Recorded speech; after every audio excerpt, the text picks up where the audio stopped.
Now we're going to look in more detail at some of the bacterial structures like the cell envelope and the internal structure of bacteria. And very briefly, we'll compare with archaea. Most bacteria have a cell envelope outside the cytoplasm, and it's got three basic layers. You've got the cell wall, the cytoplasmic membrane, and then some bacteria also have the outer membrane. So those two basic categories of bacteria that I've spoken a little bit about that are really important are going to be gram-positive and gram-negative. We categorize most bacteria gram-positive or gram-negative, and this is based on differences in the cell wall. Okay. Gram-positive is going to be shown here on the left, gram-negative here on the right. Gram-positive, let's see, well, the cell wall, first off, is going to be made of peptidoglycan, okay? So you're going to have the cytoplasmic membrane here on both, all right? And then you're going to have this really large layer or several layers in gram-positive of peptidoglycan, and we're going to have some teichoic acid in here and some lipoteichoic acid in here. And you're probably thinking, why on earth do I care about the cell wall of bacteria? Well, you care a lot because, one, it helps us classify them. It helps us to identify how virulent they are, partially anyway, because gram-negative are in general much more virulent than gram-positive. It is how we stain them to identify them is based on the differences in the cell wall. And not only that, and I may have already said this, but if you want to break into a bank, I'm pretty sure I said this, you want to break into a bank, what's the first thing you're going to do? You're going to look at the floor plan. You got to know how you can break into something. So if you want to kill these bacteria, you got to figure out how to get into their little cell, okay, in order to kill them, all right? And so this is a really good diagram here. I'm not sure I used the same one when we get into more details about this, but you may want to come back and look at this graphic. I'm pretty sure this has come from your book. You want to remember this is much thicker in gram-positive, but there's only this one layer of cytoplasmic membrane. And in gram-negative, the peptidoglycan is very thin, but you have an extra outer membrane layer. And so this is why when we say gram-positive or gram-negative, we're talking about a staining protocol. And this is why one will stain a purple color and the other will stain a pink color, okay? And it's because of the differences in the cell wall. And it also, like I said, plays a role in how we are able to treat them. The cell wall is very important to us. It gives bacteria several important characteristics. It helps provide shape, support, and it prevents the bacterium from undergoing cell lysis. And so we have certain drugs that help target the cell wall and disrupting the cell wall. So if we want to break in, we have to try to get through that cell wall. Okay, so that's one of the main ways that we do it. And so we can disrupt or cause problems in the integrity of that wall and cause cell lysis. So lysis, you want to think loosen, which basically means we can cause that cell to rupture. It's kind of like popping a balloon, okay? And so if it bursts, then we have basically killed the bacterium, okay? And remember, it gets the strength from this peptidoglycan. Bacteria live in an aqueous, usually watery environment, and in their cell is going to be a water-based or aqueous environment. Water is going to be absorbed by them through osmosis, the process of osmosis, and the strength of the peptidoglycan in that cell wall prevents them from rupturing due to, as I've already said, cell lysis due to osmotic pressure, which means taking in too much water, okay? So if you think back to biology, we had cells without a cell wall and cells with a cell wall. Cells with a cell wall are much less likely to rupture because they have an extra layer of reinforcement, okay? So it's important to us, though, because how our antibacterial drugs work. Medications like penicillin or cephalosporin target the peptide crosslinks. Okay, and we're going to look at that structure in the peptidoglycan, which basically dissolves that cell wall. So we've taken that outer layer of protection away, so the bacteria can undergo cytolysis. They can take in too much water and rupture, and so they're not able to survive. Okay, good for us. Our bodies also have a natural antibacterial substance, which is lysozyme. And the lysozyme is found in tears and other things, saliva, that hydrolyzes. Hydro means water. Lysis, remember, loosening, so water loosening. So basically, again, breaking down that cell wall. All right. Hans Graham developed the Graham staining technique, which is where we get two different colors. We can differentiate between these two main categories of bacteria by undergoing this particular staining method, which you are definitely going to need to know every step of and why each step does what it does, which we're going to go through here in a minute. So he developed this technique that identifies the two major classes of bacteria as gram-positive, which is going to be purple, and gram-negative, which is going to be pink, based on the different construction of their cell wall and the chemicals we use to do that. And so it's kind of tricky to remember which is positive and which is negative, because pink and purple are both P's, but you need to get that straight in your mind now, okay? You have got to know the difference between gram-positive being purple, gram-negative being pink, okay? Let's look at these differences, all right? So the gram-positive cell wall has a thicker wall, multiple layers of that peptidoglycan, so 20 to 80 nanometers in thickness. Important to remember, while that layer is much, much thicker, it is only one layer. It is also important to remember that it contains the teichoic and lipoteichoic acid, okay? These are kind of like the little, if you want to think of these as Lincoln logs, okay? This is the peptidoglycan here running this way, and the teichoic acid is what holds the strands together this way, okay? And the teichoic acid is a polymer of alcohols and phosphates. Now, gram-negative cell walls have that thinner sheet here of peptidoglycan, but remember they have this second outer membrane, and then there is what we call the periplasmic space between those two. The outer portion is very important, this periplasmic, this outer lipid membrane here. It's important to its virulence, because when the bacteria die, it sheds this off, and this is going to be endotoxin. That lipopolysaccharide here is going to create a toxin that can cause symptoms even after we kill the bacteria, which is really important to understand, and I will probably harp on that all semester long, okay? So it's a lipopolysaccharide. It acts as an endotoxin, and we're also going to look at exotoxins, and so to me it's a little counterintuitive because it's breaking off. When you kill the bacteria, this breaks off. I always want to think exit, but it's backwards from that. It's endo. It's within the bacterium itself and not produced by the bacterium. I guess is the way to keep that straight in your head. But the endotoxin, and you get that when you kill the bacterium, so the bacterium does not even have to be present anymore. So like in food poisoning and botulism, the bacteria can be removed, but this toxin can still be there, okay? And so it can still give you a toxicity, all right? It's going to cause fever and shock with a gram-negative infection. That's going to be things like meningitis or typhoid fever. Gram staining is, if not the most, one of the most, and probably is the most important procedures that we do in lab, okay, other than learning aseptic techniques. You're going to need to know all the steps, why they do, what they affect, and when it's gram-positive or when it's a gram-negative bacterium. Okay, I'm sorry, my phone's going off. So let's see.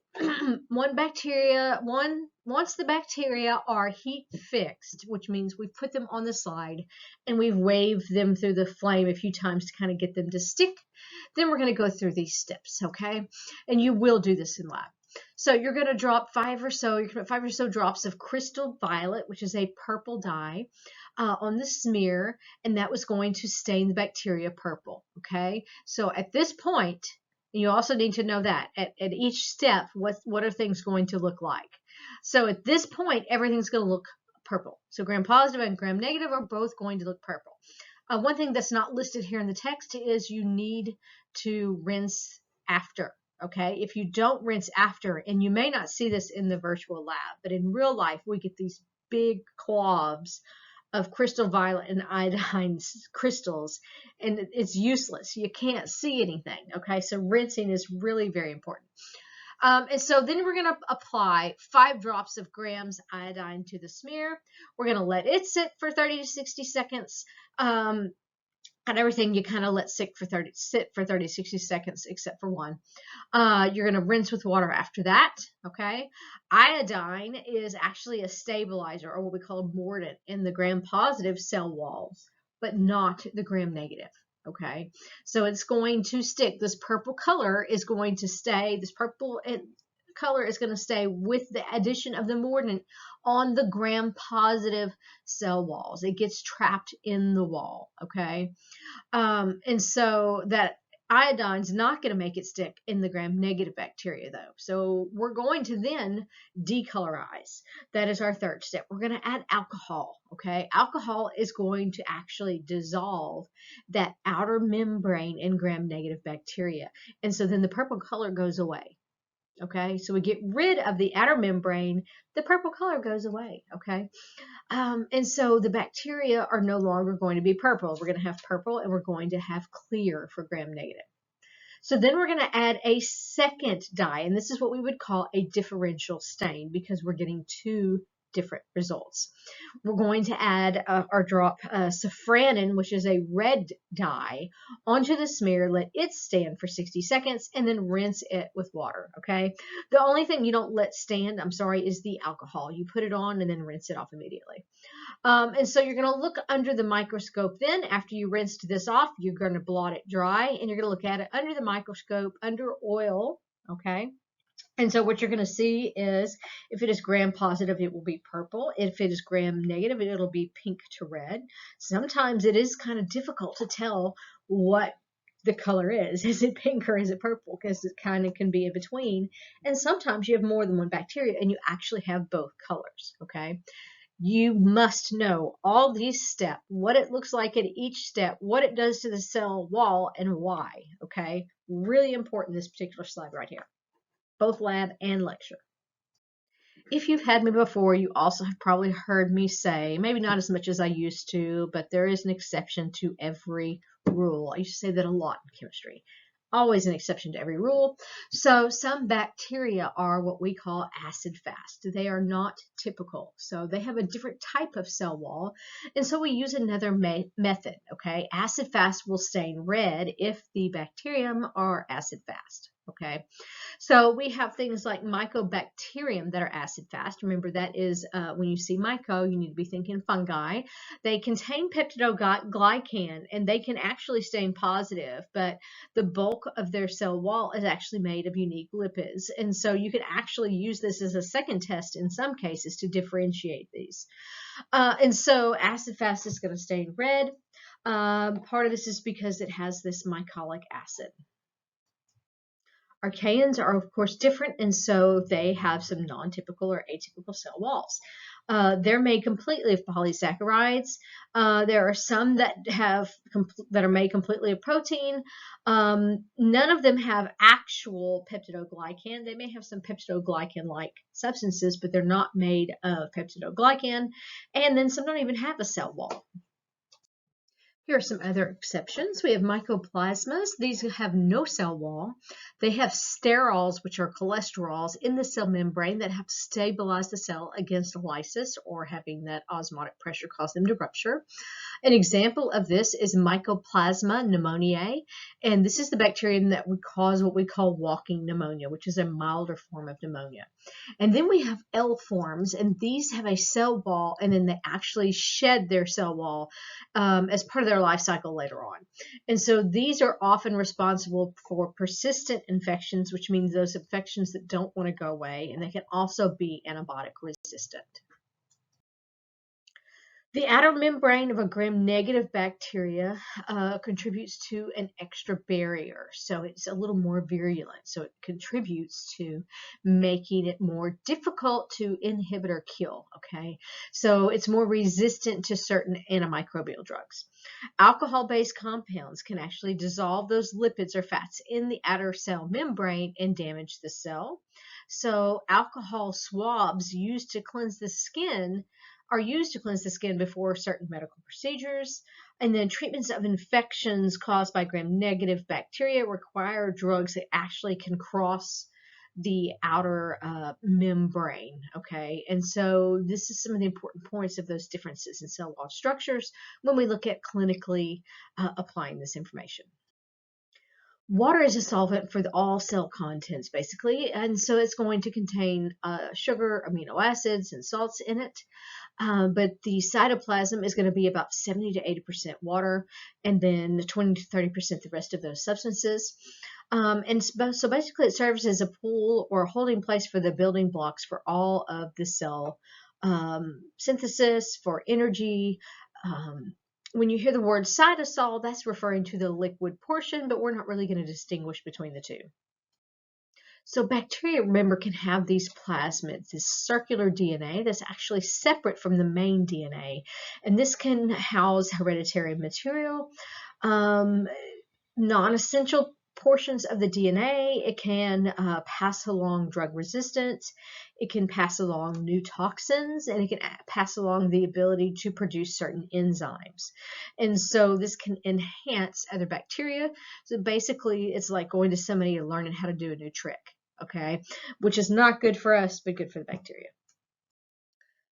Ribosomes are important to us because ribosomes are the place where protein synthesis occurs, okay? Proteins are basically the foundation for almost everything in a cell. And if we can stop protein synthesis, we can stop the bacteria in its tracks because it can no longer replicate. Okay, so this is why we care about ribosomes. So ribosomes, you'll have a ribosomal unit here. You'll have a large unit and a small unit, okay?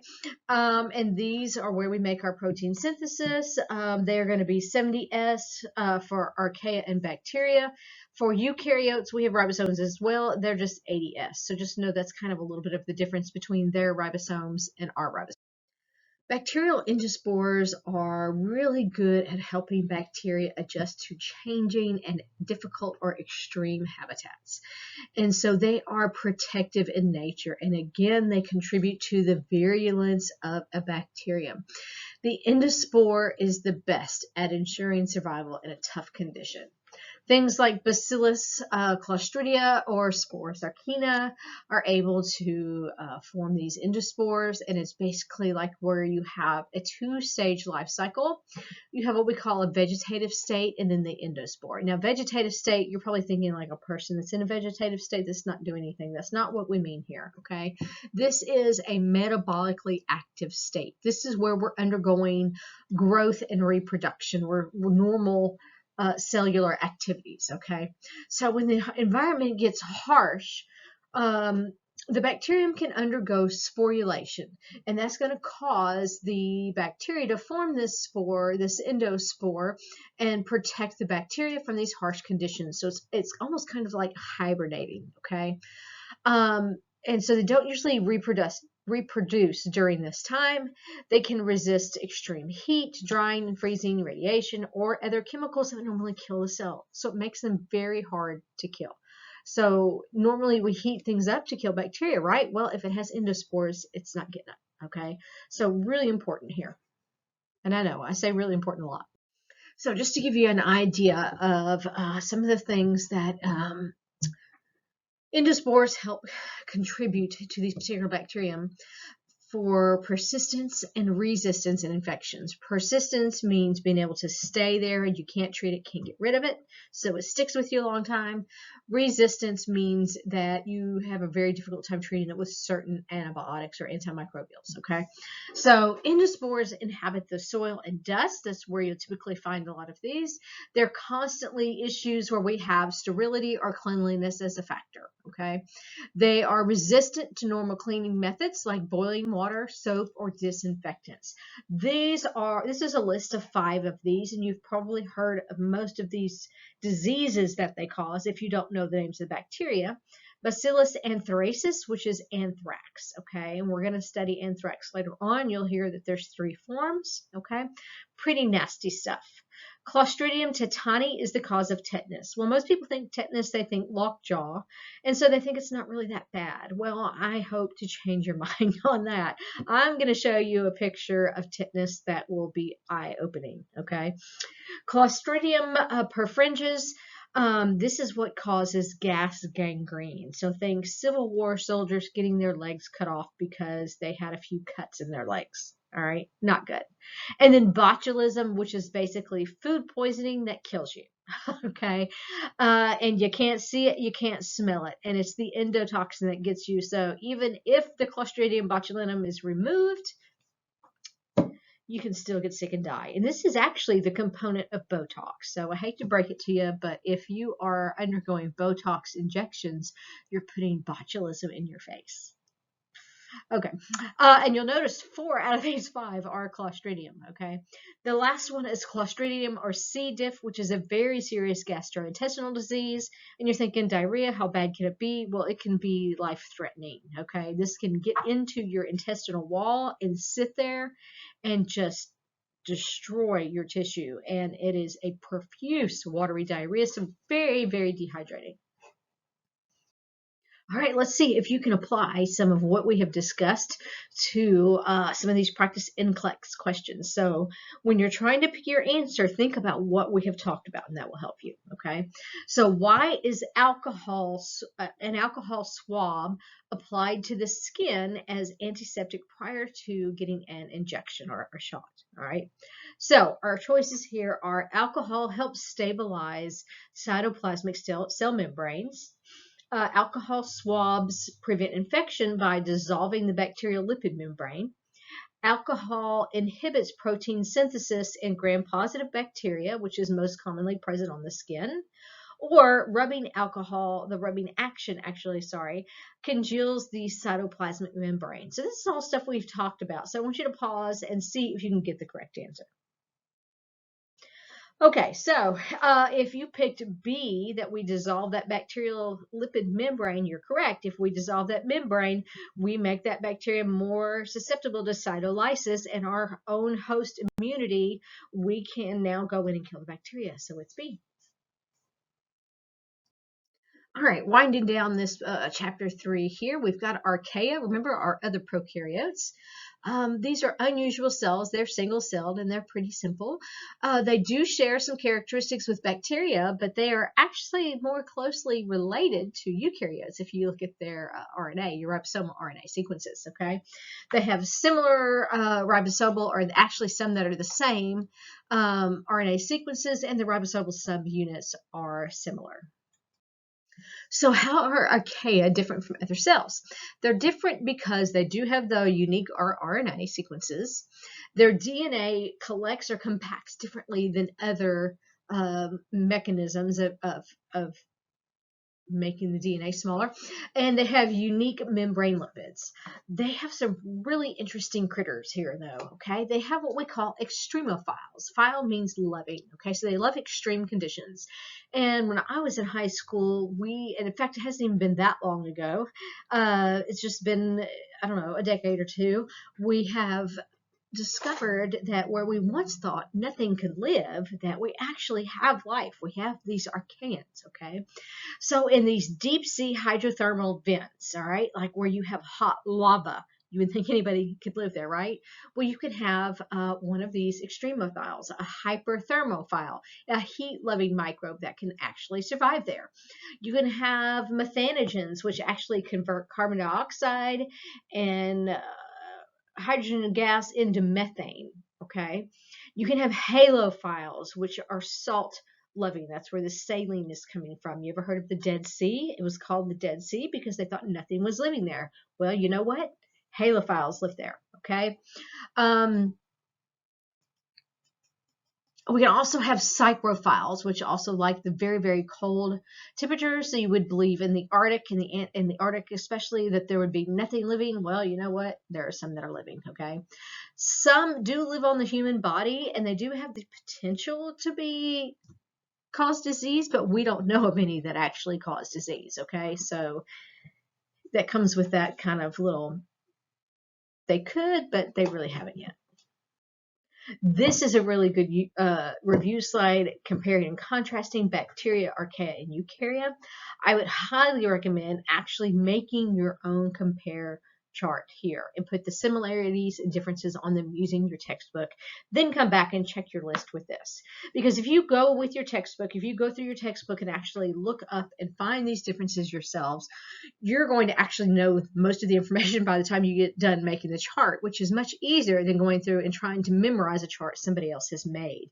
If you listen to some of these study tips I'm giving you, you'll find that you spend less time studying, okay? And you actually learn the material for the long haul, which is our goal, because one, you got to pass the NCLEX test, right?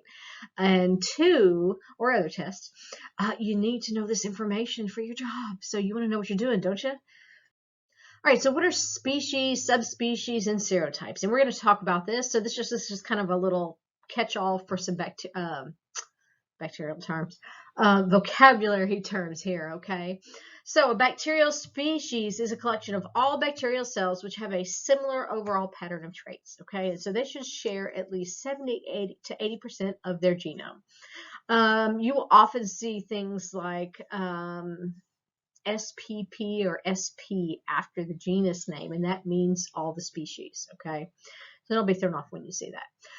A subspecies or strain is going to have the same species with a little bit different characteristics, kind of like our coronavirus that we are currently experiencing is a new strain, so it has got different characteristics than the original coronaviruses. And then we have serotypes, which are portions of a species that give us a very distinct antibody response because they have a unique particular arrangement of serum of surface molecules that our blood serum reacts to.